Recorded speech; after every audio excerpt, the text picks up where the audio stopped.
تو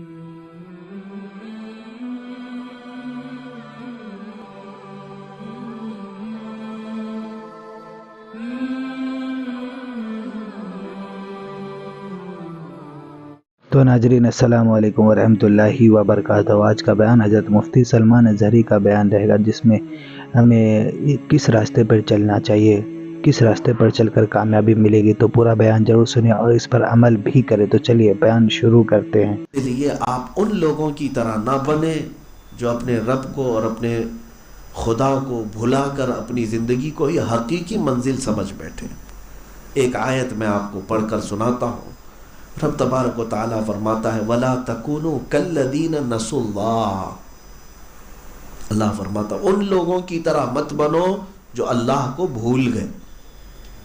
تمہیں کس نے بنایا تھا یہ بھول گئے، کون کھلا رہا ہے یہ بھول گئے، کون تمہاری زندگی کے نشیب و فراز کو طے کرتا ہے بھول گئے۔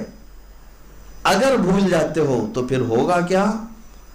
رب تعالیٰ فرماتا ہے فَأَنْسَاهُمْ أَنفُسَهُمْ۔ ایک وقت آئے گا کہ اللہ ان کو خود کو بھلا دے گا، تم اپنے آپ کو بھول جاؤ گے کہ میں کون۔ یہ وقت آتا ہے جو اللہ کو بھول گئے، مرنے سے پہلے وہ اپنے آپ کو بھی نہیں یاد رکھ پاتے۔ جاؤ بستروں کے پاس جن کی روح نکل رہی ہوتی ہے، پوچھ کے دیکھو کہ نام کیا ہے، وہ آئیں آئیں کرتا رہتا ہے۔ ہاں، سکرات کا وقت یہ معمولی نہیں ہوتا۔ میں سب کے متعلق نہیں کہہ رہا ہوں، بہت ساری اچھی موتیں بھی ہیں، لیکن میرے عزیزوں جو اللہ کو بھول کر پوری زندگی گزارتے رہ گئے، آخری وقت ایسا آتا ہے ان کا اپنا آپا انہیں یاد نہیں رہتا، ان کا نام تک یاد نہیں رہتا، ان کی اولاد سامنے کھڑی رہتی ہے لیکن وہ پوچھ رہے ہوتے ہیں کہ یہ کون ہے، وہ کون ہے، یہ کیوں؟ وہی قرآن پاک میں اللہ نے فرمایا کہ جو اسی زندگی کو حقیقی سمجھ بیٹھے اور اللہ کو بھول گئے، اللہ تعالیٰ انہیں ان کے اپنے آپ کو بھلا دیتا ہے۔ مولانا فرماتے ہیں، مولانا روم جلال الدین رومی رحمۃ اللہ علیہ، کہ ایک شخص نے ایک طوطا پالا تھا اور اس کی آواز اسے اچھی لگتی تھی۔ اس طوطے کو اس نے کلمہ سکھایا تھا، رٹا مار کر کے طوطا بار بار یہ لا الہ الا اللہ لا الہ الا اللہ کہتا تھا۔ طوطے سے اسے بڑا پیار تھا۔ ایک دن اس کے پنجرے کے پاس ایک بلہ آیا، طوطا باہر نکلا تھا، بلے نے پنجہ مارا، جیسے ہی اس طوطے کے سر پر پنجہ مارا، طوطا ٹائیں ٹائیں ٹائیں ٹائیں کرتا رہا اور مر گیا۔ بلے نے اس کو اچھی طرح سے پھاڑ دیا۔ مالک دیکھ رہا تھا طوطے کا۔ یہ مولانا روم جب کوئی بات بتاتے ہیں تو وہ روح کی گہرائی میں اتر کے بتاتے ہیں، کوئی کہانیاں نہیں سناتے، اس سے زندگی کا کوئی نہ کوئی ایک اہم بات کھلتا ہے۔ مالک آیا اور دیکھا کہ اس کا پالا ہوا طوطا مر گیا، لیکن بلہ جب پنجہ مارا تو یہ کافی چلا رہا تھا۔ اس بات کو لے کر وہ مالک جو ہے تو گیا اور رونے لگ گیا۔ لوگ آئے، کہا کہ میاں کوئی رشتہ دار تھوڑی نہ مرا ہے، اتنا غم کر رہے ہو، طوطا مرا ہے، دوسرا طوطا لے آؤ، پھر پالو، پھر وہ تمہاری تربیت میں ویسے ہی بن جائے گا جیسے پہلا طوطا تھا۔ اس مالک نے کہا میں اپنے طوطے کی موت کے غم میں نہیں رو رہا، طوطا طوطا تھا، مسئلہ میرے لیے وہ نہیں ہے، میں نے اس طوطے کو کلمہ پڑھایا تھا، سکھایا تھا، رٹ کر کے یہ بار بار لا الہ الا اللہ لا الہ الا اللہ کہتا تھا طوطا، صبح شام پنجرے میں بولتا رہتا تھا، لیکن آج میں نے حیرت سے دیکھا جب بلے نے اس طوطے پر پنجہ مارا تو طوطا لا الہ الا اللہ کہنے کی بجائے اپنی اصلی آواز نکال رہا تھا، ٹائیں ٹائیں ٹائیں ٹائیں ٹائیں ٹائیں، جو اس کی آواز ہوتی ہے۔ تو یہ مالک کہتا ہے کہ میں نے اتنے سالوں جو محنت کیا وہ چیز ہی میں بھول گیا، جب پنجہ اس کے اوپر پڑا مجھے اس بات کا خوف ستا رہا ہے کہ جب ملک الموت کا پنجہ ہم پر پڑے کہیں ایسا نہ ہو کہ گناہوں کی آواز آ جائے اور کلمہ ہم بھول جائے۔ ہوتا ہے میرے عزیزوں، ہوتا ہے۔ بعض لوگوں کے متعلق سنا گیا ہے کہ جب ان کی روح نکلنے کا وقت قریب آیا تو وہ گانے گانے لگ گئے، کسی کو گالی گلوچ کرنے لگ گئے، گالی دینے کی عادت تھی بچپن سے، بات بات میں گالی دیتے تھے.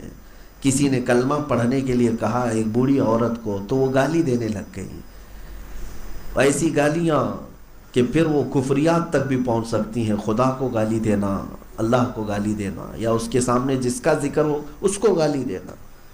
انسان اپنی اصلیت پر آ جاتا ہے مرنے کے وقت. لیکن یہ حالات ان کے لیے ہیں جو زندگی میں اللہ کو بھولے رہے. اور قرآن یہی کہتا ہے. اور ایک آیت ہے 16ویں پارے کی، اللہ تبارک و تعالیٰ فرماتا ہے کچھ لوگ قیامت کے دن اٹھائے جائیں گے اندھے ہو کر. وہ پوچھیں گے ربی لما حشرتنی اعما وقد کنت بصیرا، اے اللہ میں تو اکھیارا تھا دنیا میں، آنکھ والا تھا، لیکن آج تو نے مجھے اندھا کر کے کیوں اٹھایا؟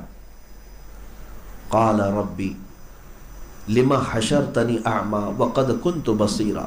رب تعالیٰ فرماتا ہے وَكَذَلِكَ أَتَتْكَ آيَاتُنَا فَنَسِيتَهَا وَكَذَلِكَ الْيَوْمَ تُنْسَى. اے میرے بندے، دنیا میں میری بہت ساری نشانیاں تیرے پاس آتی تھی، تو بھول جاتا تھا. میری آیتیں آتی تھی، میری طرف بلانے والے آتے تھے، انہیں پیٹ پیچھے ڈال دیتا تھا. اسی طرح آج بھی تجھے بھلا دیا گیا ہے، تیری آنکھیں ختم کر دی گئی ہیں. اعما کا مطلب صرف آنکھوں سے اندھا ہونا نہیں ہے، بلکہ پورا میموری پاور ختم ہو جانا. ایک بات کی طرف آپ نے کبھی توجہ کیا، میں اس سے قبل بھی شاید آپ کے سامنے رکھا ہوں، کہ دنیا میں جو ایگزام ہوتا ہے نا، امتحان ہوتا ہے، وہ بڑا سسپینس رکھا جاتا ہے. اس کو ظاہر سی بات ہے بہت سیکیور بھی رکھا جاتا ہے. تجسس ہر ایک کو رہتا ہے. 10ویں والے ایگزام دے رہے ہیں، 12ویں والے دے رہے ہیں، ارے 7ویں والے دے رہے ہیں، لیکن کیا پرچے میں آنے والے کوشچن پتہ ہی نہیں. ڈسکشن چلتا رہتا ہے، تیاریاں چلتی رہتی ہیں. ٹیوٹر جو ہے ہر ممکن سوال کا جواب انہیں سکھا رہا ہوتا ہے یہی ہے. کوشچن پیپر پتہ نہیں ہے، اسی بات کی تو سارے طلبہ تیاری بھی کر رہے ہوتے ہیں، پتہ نہیں. اور اگر لیک ہو گیا تو ایگزام کینسل، دوبارہ پیپر بنے گا. لیکن حیرت ہوتی ہے، ایک ایگزام ایسا ہے جس کے کوشچن بھی پورے عام کر دیے گئے ہیں، وہ ہے قبر کا امتحان. سوالات کیا کیا ہیں وہ بھی بتا دیے گئے. من ربک ما دینک ما کنت تقول فی حق ھذا الرجل. 3 ہی سوال. تو تیرا رب کون ہے، تیرا دین کیا ہے، اور حضور کے بارے میں تو کیا کہتا تھا. کوشچن بھی لیک ہیں. اتنا ہی نہیں بلکہ آنسرز بھی بتائے گئے، جوابات بھی سب کو پتا ہے. نہیں پتا، ارے میاں پورے مومنین کو پتا ہے، اور سبوں نے علماء سے سنا ہے، کتابوں میں پڑھا ہے. میں یہ سوچتا ہوں کہ پھر اس کو امتحان کیسے کہیں گے، یہ سوالات کیسے ہیں. سوال تو وہ ہوگا کہ اچانک آدمی کا ٹیسٹ لیا جائے اور بتایا نہ جائے اس کو، لیکن یہاں بتا بھی دیا گیا. کوشچن بھی بتایا گیا ہے، آنسر بھی بتایا گیا، سوال بھی معلوم، جواب بھی معلوم. تو پھر یہ امتحان کیسا. توجہ چاہتا ہوں میرے عزیزو، اتنے ہلکے میں مت لے لینا، اتنے آسانی کے ساتھ نہ لے لینا. یہ 3 سوال ہیں، تینوں کے میں 1 منٹ بھی نہیں لگیں گے، جواب دے دوں گا. یہاں جواب تو دے سکتے ہو، لیکن بزرگوں نے فرمایا بعض لوگ وہ ہیں جن کو قبر میں جانے کے بعد ان 3 سوالات کے جوابات میں 500-500 سال لگ جاتے ہیں. جوابات نہیں آ پاتے. ایسی کیا ڈیفیکلٹی ہے، ایسا کیا سخت ہے ان کے جوابات میں، کون سی چیز ہے. میرے عزیزو، بات صرف اتنی ہے کہ تمہیں یہ چیز ماننی پڑے گی کہ آج ایک موبائل تمہارے پاس ہے، جتنی چیزیں اس کے میموری میں ڈالو گے اتنا سب سیو کر لے گا. صحیح ہے. آپ نے قرآن اس میں ڈاؤن لوڈ کیا ہے، نعتیں ڈاؤن لوڈ کی ہیں، تقریریں ڈاؤن لوڈ کیا ہے، جو کچھ بھی ڈالا ہے سب وہ میموری کارڈ میں موجود ہے. اور جب آپ کو چاہیے اس کے اسکرین پر جا کر آپ سرچ کرتے ہیں، وہ اپنے میموری کارڈ سے آپ کے اسکرین پر شو کر دیتا ہے. ہوتا یہی. لیکن اگر یہ انٹرنل میموری یا پھر وہ کارڈ والی میموری کو موبائل سے ہٹا دیا جائے تو آپ 1000 سرچ کریں اسکرین پر کچھ بھی نہیں آئے گا. یہ تو مشین کا ہے. آپ کے لیے معاملہ یہی ہے، جب روح نکالی جاتی ہے انسان کے جسم سے تو ساری چیزیں اس کی سلب کر لی جاتی ہیں، ختم کر دی جاتی ہیں۔ تم مالدار تھے، غریب پڑے ہوئے ہو، تمہارا نام جو تھا اب نام کے ساتھ مرحوم لگ گیا ہے، لباس بدل گیا، ساری حیثیتیں بدل گئی، جو کچھ بھی تھا سب وہ روح کے ساتھ چلا گیا۔ اب قبر میں جانے کے بعد سارا ذہن خالی ہے، اسی لیے تو جوابات جلدی آتے نہیں ہیں۔ اب وہاں جواب وہی دے گا جو دنیا میں مولا سے دوستی رکھتا تھا، جس نے یہاں پر اللہ سے بنائے رکھا، اب صرف اسی کے لیے وہاں پر مدد ہوگی جس کے لیے اللہ چاہے گا۔ اللہ اپنے فضل سے جس کے لیے ذہن کشادہ کر دے اور اس کے جوابات اسے عطا کر دے، کیونکہ جس نے روح نکالا ہے وہی اس بات پر قادر ہے کہ وہ روح نکالے جانے والے بندے کے اندر پھر سے وہ طاقت و قوت عطا کرے کہ وہ جوابات دے سکے۔ عزیزان گرامی وقار، اتنی بات تو طے ہے، تمہارے ہاتھ میں نہ دنیا میں کچھ ہے نہ قبر میں کچھ ہے، جو کچھ ہوگا وہ فضل مولا سے ہوگا۔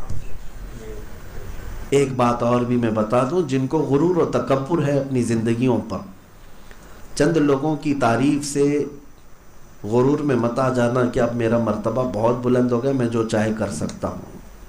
پیسہ اگر آ گیا ہے تو یہ بھی مت سمجھ لینا کہ میں پیسے سے ہر چیز کر سکتا ہوں۔ فرعون، قارون، حامان، شداد، یہ وہ نام ہیں جنہوں نے دنیا کی اکثر دولت پر قبضہ کیا لیکن کر کچھ نہیں سکے۔ میں نے چند دنوں قبل ایک مشہور و معروف کمپنی کے مالک کا تذکرہ پڑھا تھا، کوریا کا۔ اس کا حال یہ تھا کہ وہ اپنے ملک کی حکومتوں کو بدل دیتا، اتنے بڑے پیسے والا تھا۔ یہ 2012 یا 14 کی بات ہے۔ اس کے اچانک صحت میں ایسی گراوٹ آئی کہ وہ کوما میں چلا گیا، جس کے پاس اربوں ڈالر ہیں۔